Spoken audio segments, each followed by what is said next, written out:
Enamorada de su enemigo, capítulo 6, de Bárbara Cartland. Discúlpeme, debe estar cansada. Tome asiento, voy a traerle algo de comer y beber. Eso es más importante que cualquier otra cosa. No importa. Quería avisarle, pero tenía miedo, mucho miedo de no llegar a tiempo. Él la miró con fijeza, pero no dijo nada, y ella continuó. Un hombre visitó a mi padre, un español. Lo oí comentar que descubrieron que usted era simpatizante de los patriotas y el general Bolívar. ¿Quién era ese hombre? Don Gómez. Lo conozco. Prosiga. Comentó que le tenderían a usted una trampa, proporcionando la información falsa, para que la transmitiera al general, y de esa forma los aniquilarían. ¿Contó todo eso a su padre? Intentaba comprar las armas que mi padre tiene en su barco aquí. Comprendo. Usted lo escuchó y acudió a Manuela Sáenz. Era la única persona que supuse que me podría ayudar. ¿Y ella la envió a usted conmigo? Dijo que personalmente debía informarle lo que había escuchado porque sólo así lo creería. Apareció en el rostro de don Carlos una expresión que ella no pudo entender y apresuradamente preguntó: ¿Hice mal? Él guardó silencio y ella prosiguió: Tal vez fue una necedad mía. Pude habérselo escrito y los soldados traer la carta. No pensé en eso. No. Hizo bien en venir y fue muy valiente. No conozco a ninguna otra mujer que hubiera tenido el suficiente valor para venir desde Quito. No hubo tiempo de pensar de otra forma. De pronto percibió una expresión en los ojos de él, clara señal de que le parecía increíble que Manuela Sáenz la enviara a él. Desvió los ojos, conturbada, y se ruborizó. Siéntese, le indicó don Carlos. Lucila obedeció y él se dirigió a la puerta para ordenar algo a un sirviente y regresó para sentarse junto a ella en el sofá. Le estoy muy agradecido, Lucila. Le sorprendió mucho enterarse de que no era yo lo que pretendía. Me sentí dichosa, muy contenta. Siempre censuré que usted pudiera apoyar a los españoles, así como su cruel opresión con el pueblo. Me habría gustado decírselo. Lo pensé hacer cuando solía leerme o charlábamos aquellas tardes, en las que nunca comentó lo que sucedía en la ciudad. Pensé que le perturbaría saber que el general Bolívar había ganado la batalla y celebraba la victoria. Y como si debiera explicarse más, agregó con vehemencia: Estaba usted enfermo, herido de gravedad. Llegué a temer por su vida. Gracias a usted continuó vivo. Y a Josefina, que justo antes de partir me dijo que sabía que usted apoyaba a los patriotas. ¿Lo sabía? ¿Cómo es posible? Dijo que los sirvientes saben mucho más de lo que la gente piensa, pero habría bastado una palabra indiscreta para que ambos fuesen ejecutados. La voz de Lucila se quebró. Ya todo terminó, y déjeme decirle una vez más lo valiente que es al venir aquí para salvarme por segunda vez. Ella no pudo contestar porque en ese momento entró un sirviente trayendo consigo un delicioso jugo de frutas. Lucila lo bebió y pensó que era el néctar de los ángeles. «¿Me disculpa si voy a informar al general sobre lo que me ha comentado?», preguntó don Carlos. «Por supuesto. Y el sargento trae para él unas cartas que le envió la señora Sáenz. Le agradará recibirlas». Salió de la habitación y unos segundos más tarde Charles Sowerby entró en ella. «Nos ha causado una grata sorpresa, señorita Cunningham. No quiero que piense que soy descortés, pero debo confesarle que usted es la última persona a quien habría imaginado capaz de hacer algo tan valiente y aventurado». Lucila comprendió que debía tomar esas palabras como un halago. Sabía que era lógico que supusiera, al considerarla siempre tan insignificante y serena, que jamás tomaría la menor de las iniciativas. No hizo comentario alguno y Charles Sowerby continuó: «Es una lástima que ya no podamos contar con los servicios de Carlos como antes. Realizó una labor espléndida. Fue magnífica la forma en que nos ayudó a convertir lo que pudieron ser francas derrotas en resonantes victorias. Me pregunto cómo descubrirían la verdad», comentó Lucila. Charles Sowerby hizo un ademán. «Sabe Dios, cualquiera pudo delatarlo. Tuvo que confiar en sirvientes, mensajeros. Otros espías y los españoles siempre están dispuestos a pagar por recabar información, mucho mejor precio del que podemos ofrecer nosotros». Intentan comprar las armas que tiene mi padre en su barco. Debí suponerlo. El general me dijo que el padre de usted no entregaría la mercancía a menos que se le pagara en efectivo. Y por supuesto no contamos actualmente con esa posibilidad. ¿Qué sucedió durante el encuentro del general Bolívar con el general San Martín?, preguntó Lucila. Deseaba cambiar de tema, ya que le avergonzaba la rigidez que en los negocios mostraba siempre su padre, mientras otros ingleses, como Charles Sowerby, arriesgaban su vida por lo que creían una causa justa y gloriosa. Como puede imaginarse, el general Bolívar sentía una gran confianza. Arribó aquí días antes que San Martín llegara del Perú. Hizo su entrada en la ciudad a caballo, encabezando nuestra marcha triunfal. Usó lo que él llama encanto y sorpresa para ganarse a los líderes de Guayaquil. Se rió antes de continuar. No ofrecieron resistencia, y cuando San Martín llegó, en espera de pláticas y concesiones por ambas partes, el general Bolívar lo saludó espetándole las siguientes palabras: «Bienvenido, mi general, a tierra de la Gran Colombia». Lucila lanzó una exclamación de júbilo. Debió quedarse atónito. Así es, pero además ha envejecido y se ha aficionado al opio desde hace algún tiempo, debido a que sufre de agudos dolores estomacales. También lo atacó el reumatismo. Pobre hombre. Estoy de acuerdo con usted, pero eso lo vuelve ladino y cauteloso. No desea luchar, desea la tranquilidad y la paz que pensó obtener al someter a Perú. ¿Y qué sucedió después? San Martín se repuso, decidido a hacerse escuchar, pero el general Bolívar le entregó una carta que acababa de recibir de Lima. Hubo una revolución en palacio.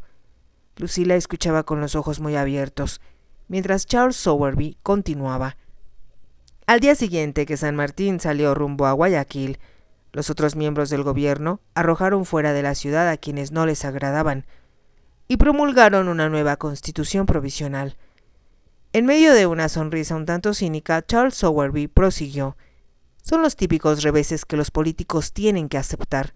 San Martín asistió al baile de la Victoria, pero se retiró bruscamente, y mientras lo acompañaba el general Bolívar dijo: «Ha terminado mi vida pública. Me marcharé a Francia y viviré el resto de mi vida en el aislamiento».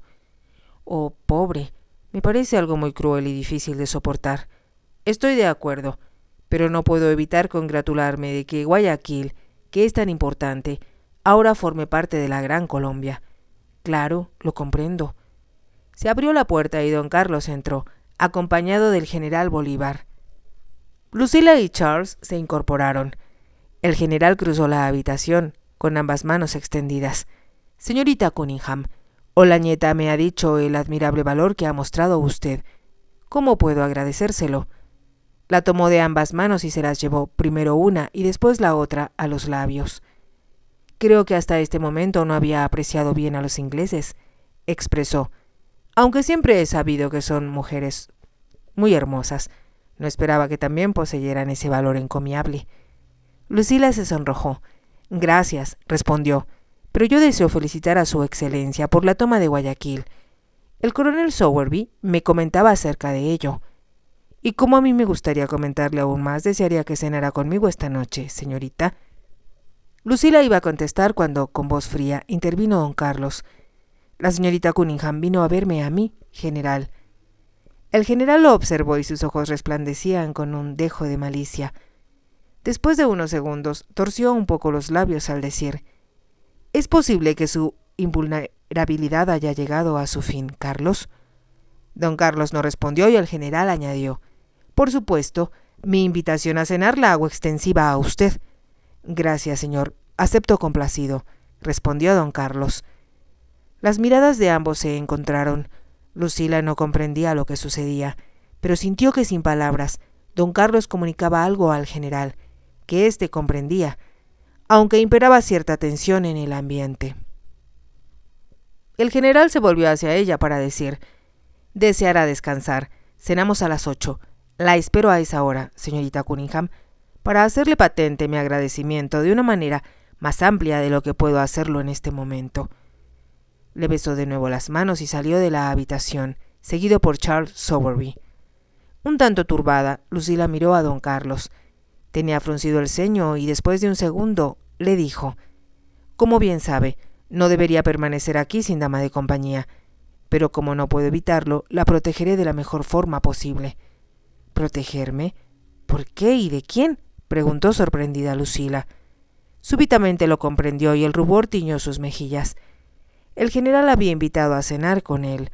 Había oído hablar de su fama donjuanesca, pero desde que sabía de su relación con Manuela Sáenz, no se le había ocurrido ni por un instante que le interesara a otra mujer, y mucho menos a alguien como ella. Pero ahora entendía lo que don Carlos trató de decir cuando había ido a verlo, y el por qué Bolívar parecía divertido. Se sintió incómoda, dio la espalda a don Carlos y se dirigió hacia la ventana. Miró hacia el patio soleado antes de exclamar: «No debí venir, ahora lo comprendo. Creo que tal vez la señora Sáenz se propuso complicarlo a usted con mi presencia aquí, pero ¿por qué? Imagina cosas», la tranquilizó don Carlos. «Como ya le dije, Lucila, le tengo infinita gratitud, y también el general, pero una mujer hermosa siempre es una responsabilidad en tiempos de guerra». «Una mujer hermosa». Lucila pensó que no había escuchado bien. Volvióse y vio una expresión en los ojos de él que hizo a su corazón dar un vuelco tan violento que pareció salírsele del pecho para lanzarse hacia él. «Es usted muy bella, Lucila», exclamó don Carlos casi como si hablara consigo mismo. «Por lo tanto, cuanto más pronto regrese a Quito, será mejor». Se escuchó que llamaron discretamente a la puerta y Lucila despertó sobresaltada.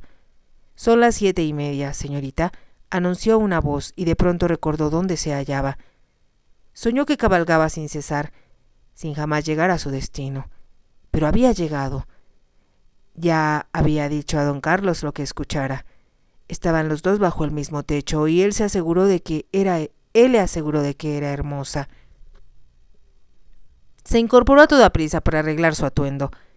Había tomado un baño antes de acostarse a descansar, para quitarse el polvo acumulado en los caminos. Al contemplarse en el espejo no quedó satisfecha con lo que veía.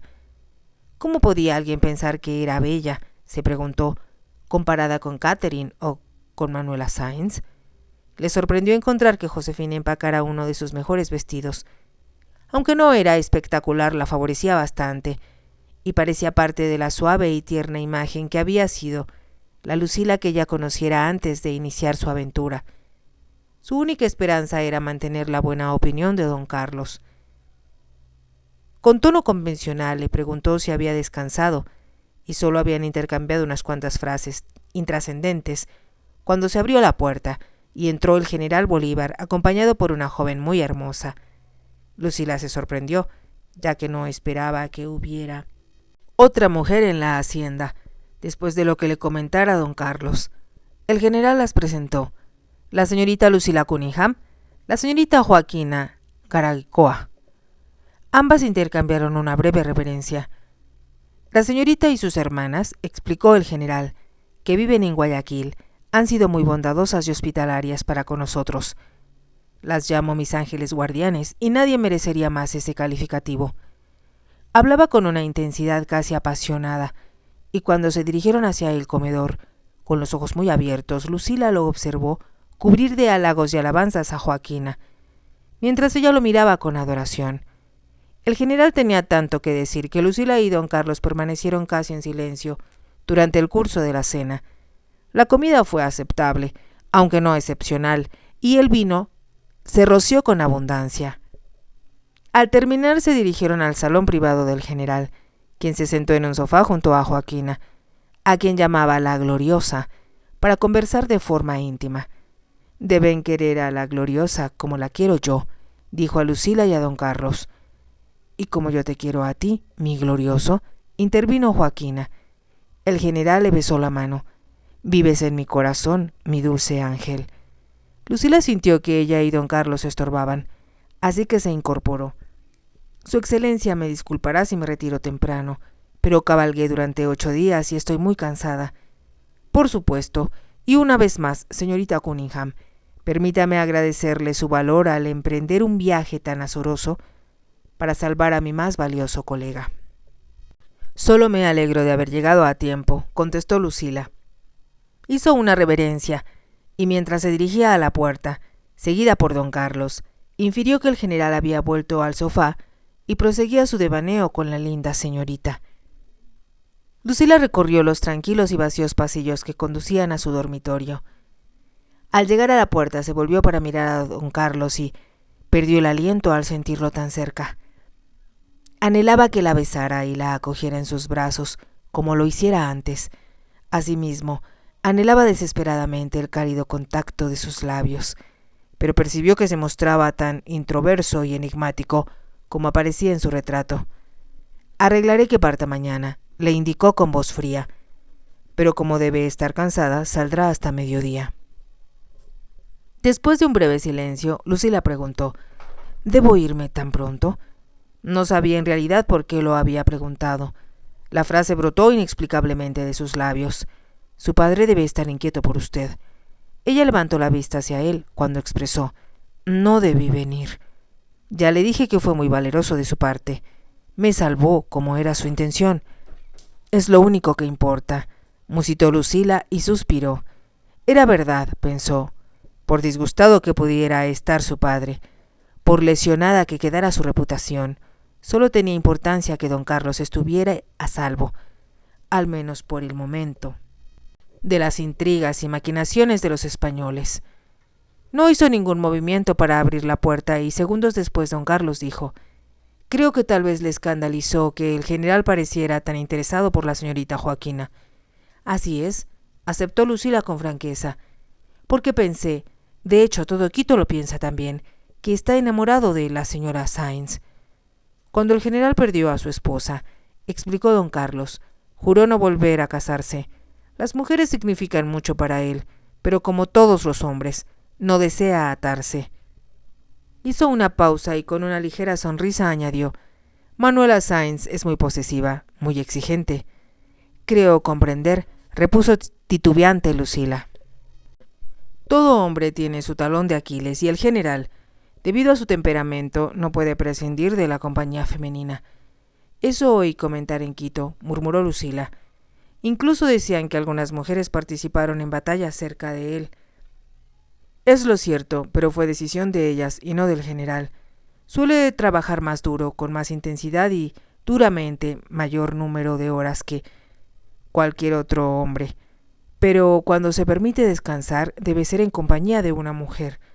Lucila exhaló un hondo suspiro. El corredor donde estaban daba al patio. En él la luna dejaba caer su luz plateada sobre los arbustos. Se veía misterioso y muy bello. Ella se volvió y caminó un poco para salir a él, como si su hermosura la consolara. Escuchó que don Carlos la seguía y después de un momento ella comentó: «Ahora que estoy en Sudamérica comprendo cuán ignorante y tonta he sido respecto a muchas cosas. Nunca entendí las guerras ni a los hombres que luchaban en ellas, ni los horrores que se cometen, ni el sufrimiento que se soporta». Contuvo el aliento y prosiguió: «Eran solo palabras en los libros, escenas descriptivas que no comprendía porque no las había vivido. Y ahora me doy cuenta de que las mujeres son inútiles cuando no están en su propio ambiente y que cuanto más pronto regrese a Inglaterra será mejor. No es exacto que usted sea inútil. Me ha salvado la vida en 2 ocasiones. ¿No es eso un triunfo? Supongo que lo es, pero asimismo, si no lo hubiera salvado yo, quizá otra mujer lo habría hecho». Y al decirlo sintió el punzante dolor de los celos. Sabía que cuando se fuera habría muchas mujeres dispuestas a cuidarlo, a amarlo. ¿Quién podría evitar quererlo cuando era tan irresistible, tan atractivo?, se preguntó desesperada. Sintió el súbito impulso de arrojarse a sus brazos, de rogarle que la besara una última vez para tener algo que recordar durante los años que le esperaban, distante y sin él. A don Carlos no le costaría nada, no le significaría nada, pero para ella sería un recuerdo que atesoraría en su corazón por toda su vida. Con voz fría don Carlos insistió: «Necesita descansar, Lucila. Será un viaje largo su regreso a Quito, aunque podrá ir más despacio de lo que vino. Enviaré con usted a algunos de nuestros mejores hombres para que esté protegida hasta reunirse con su familia. Gracias.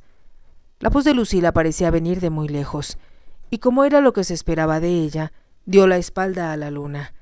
Buenas noches, dijo con una reverencia. Buenas noches, Lucila. Que duerma bien. Escuchó los pasos de él alejarse por el corredor y las lágrimas nublaron sus ojos mientras se dirigía a la cama. Lucila despertó temprano, pero no se levantó.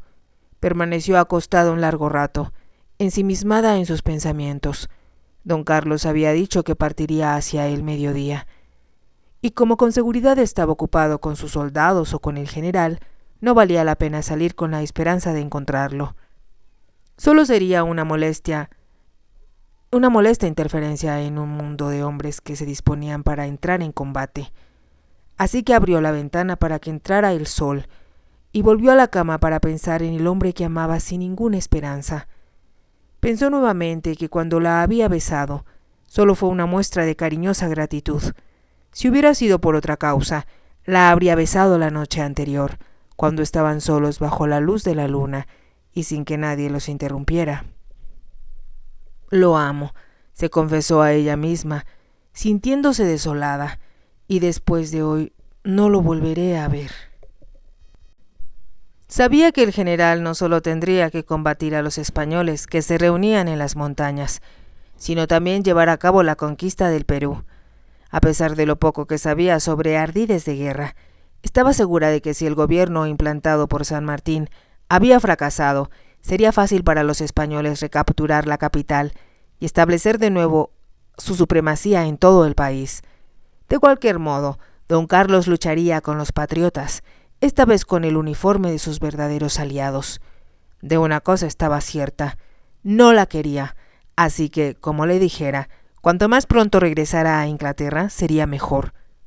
Allá intentaría convencerse de que esto solo había sido un maravilloso sueño, sin visos de realidad. Su amor era una agonía, un dolor intenso que crecía cuanto más pensaba en don Carlos. Al fin se levantó para asearse y ponerse el traje de montar que le prestara Manuela Sáenz.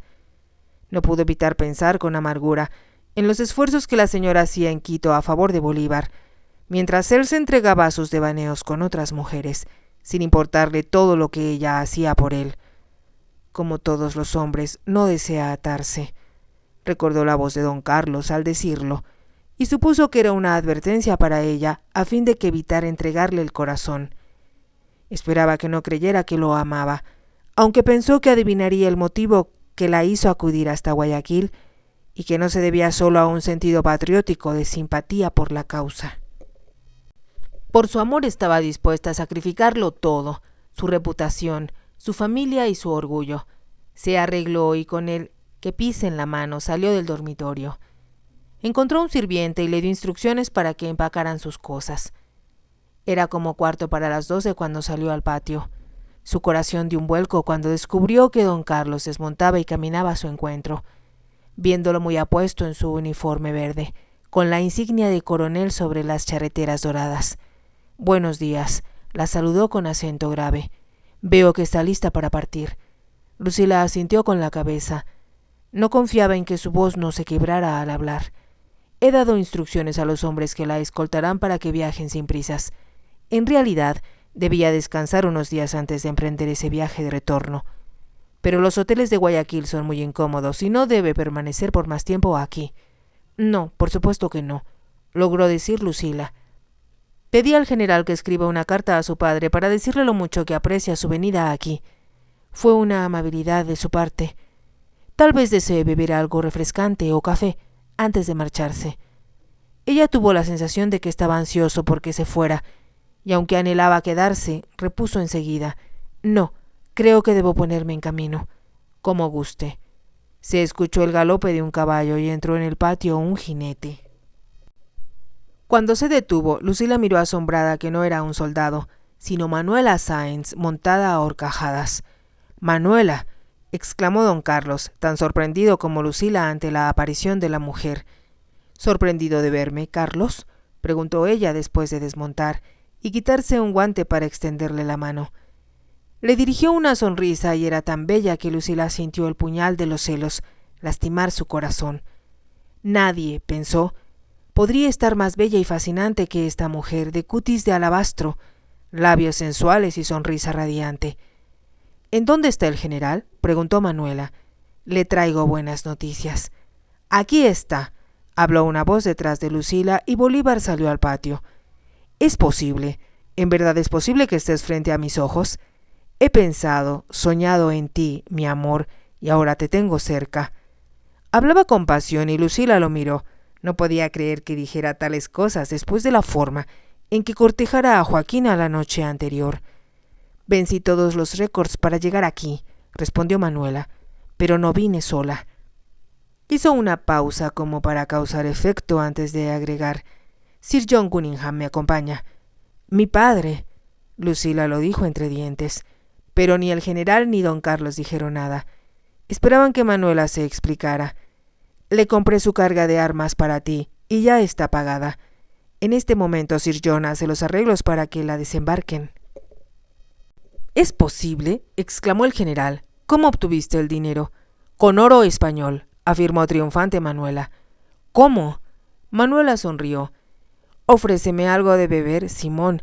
Creo que lo merezco, y antes de decirte nada más, debes saber que me alegra verte y que te he echado mucho de menos. Su voz era apasionada y parecía sincera al hablar. Todos se sentaron en el patio. El general ordenó café y vino. Ansioso, como si no pudiera contener la curiosidad, pidió: Cuéntame, Manuela, todo lo que sucedió. La tenía tomada de la mano y al hablar se la besó. En los ojos oscuros de Manuela apareció una expresión amorosa, pero pronto la sustituyó por un guiño malicioso al decir: Cuando la señorita Cunningham se retiró, permanecí despierta toda la noche pensando cómo podría adquirir esa carga, y al amanecer ya tenía la respuesta. ¿Cuál fue?, preguntó el general. El tesoro del gobierno español. Por Sucre supe que esperaba juicio y me dirigí a la prisión. ¿Cómo sabías que podía ayudarte?, preguntó don Carlos. El gobierno español siempre tenía dinero de reserva, por si el presidente o los ministros deseaban volver a España. La emoción de la liberación de Quito nos hizo olvidar que lo que se encontró en el palacio no debía ser más que parte de lo que, con seguridad, ocultaban en algún otro lugar. Yo comenté con Sucre que así debía ser, afirmó el general. Le ofrecía al tesorero su vida y libertad si me decía dónde estaban ocultas las reservas. Así que estaba segura que dichas reservas existían, tan segura como si me lo hubiese dicho un ángel del Señor. ¿Y accedió a decírtelo?, preguntó don Carlos. Se resistió al principio, pero lo amenacé con una muerte nada agradable, y al fin se rindió. ¿Cuánto era? Bolívar lanzó la pregunta como un tiro, y Lucila notó que apretaba la mano de Manuela. Ella hizo una pausa como para buscar cierto efecto teatral. Después, poco a poco, como si saboreara cada palabra, respondió: 300,000 pesos. El general lanzó un grito de alegría. Sir John y yo partimos enseguida. Increíble, maravilloso, exclamó el general Bolívar. Necesitamos esas armas, todas y cada una. Lo sabía, contestó Manuela. Mientras los sirvientes llegaban con el café y el vino, Manuela se volvió hacia don Carlos. Carlos, cuando llegué al muelle con Sir John, encontré a un hombre que acababa de bajar a tierra y preguntó por ti. ¿Por mí? Por supuesto, le pregunté qué asunto traía antes de decirle dónde estabas. Por supuesto, respondió Olañeta. Su ligera sonrisa denotaba que sabía que era más por curiosidad que por interés en su seguridad que Manuela lo había preguntado. El hombre vino desde Escocia para buscarte. Lucila vio que don Carlos se ponía rígido y miraba con fijeza a Manuela mientras ella proseguía. Tu madre ha muerto y tal parece que ahora eres el conde de Strathclyde. Don Carlos guardó silencio y un momento después el general intervino. Lamento saber esa desgracia familiar, Carlos. Como si no pudiera contener su curiosidad, Manuela preguntó: ¿Cómo es posible que heredes un título a través de tu madre? No lo entiendo. En Escocia el título puede heredarse por línea materna, contestó don Carlos. Mi abuelo era el conde de Strathclyde, y como no tuvo hijos, a su muerte mi madre se convirtió en jefe del clan. Así que ahora que ella ha muerto, tú heredas tal título. Así es. Lucila se percató de que estaba confundido y anheló poder expresarle su comprensión, pero le era imposible hacerlo ante el general y Manuela. Solo podía mirarlo con la esperanza de que la comprendiera. Se escucharon sus pasos. Lucila volvió la cabeza y lanzó una exclamación de temor. Era su padre el que se aproximaba. El general se puso de pie. Buenos días, Sir John. Me alegra que el negocio que discutimos juntos haya tenido un final satisfactorio. Sir John estrechó la mano de Bolívar. Lucila observó que estaba indignado y pensó con temor que ella era la causante. No estaba equivocada. Cuando la miró, su expresión le indicó que estaba frenético. Así que aquí estás, Lucila. La señora Sainz me indicó dónde podía encontrarte. Tengo mucho que decirte acerca de tu comportamiento durante nuestro viaje de regreso a Quito. Miró el atuendo militar que vestía. Traje conmigo un equipaje para ti, así que hazme el favor de quitarte esa ropa ridícula y ponerte la tuya. Sí, papá. La voz de Lucila era débil, como de costumbre. Su padre la hacía sentir insignificante y temerosa, como siempre que se disgustaba con ella. Iba a retirarse cuando don Carlos se acercó a su padre. Su hija, Sir John, le dijo en inglés, vino para salvarme la vida. Fue asombroso su valor y, tanto el general como yo, podemos decirle que su acto también salvó al ejército patriota de una derrota desastrosa. Sir John inclinó la cabeza, pero Lucila comprendió que eso no aminoraba en nada su disgusto. La señorita Cunningham y yo tenemos algún tiempo de conocernos, continuó don Carlos, y, por lo tanto, tengo el gran honor, Sir John, de pedirle su mano. Ni una bomba habría causado más impacto que esas palabras. Lucila sintió que se convertía en piedra, mientras observaba la incredulidad y sorpresa en los rostros de Manuela y del general. Bolívar fue el primero en recuperarse. «Querido Carlos», exclamó, «no podías haber dicho nada que me agradara más. Te felicito, y a usted también, Sir John, ya que ha encontrado el mejor yerno que cualquier hombre pudiera desear».